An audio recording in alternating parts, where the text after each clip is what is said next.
வாழ்க்கையில நம்முடைய கருமேனி நீங்கணும்னா, பிறவி நீங்க வேண்டும் என்று சொன்னால் முதல் பணி சுவாமியினுடைய அபிஷேகத்தை பார்ப்பது. கண்ணார கண்டேன் நானே. என் உடம்புல வியாதி இருக்குன்னா அபிஷேகம் பார்க்கணும், என் மனசுல வியாதி இருக்குன்னா அபிஷேகம் பார்க்கணும், என் குடும்பத்துல பிரச்சனை இருக்குன்னா அபிஷேகம் பார்க்கணும், அபிஷேகத்திற்கு உதவி செய்யணும்.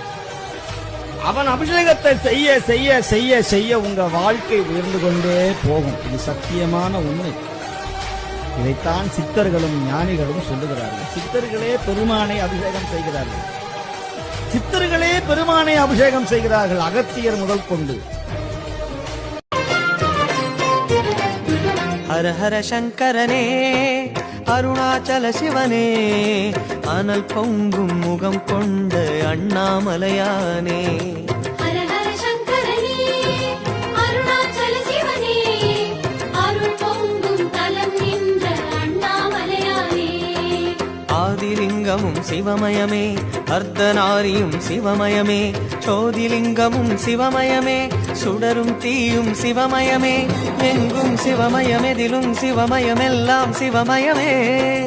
எங்கும் சிவமாக, எதிலும் சிவமாக, அருணாச்சலமாக அமரும் ஈஸ்வரனே. ஹர ஹர சங்கர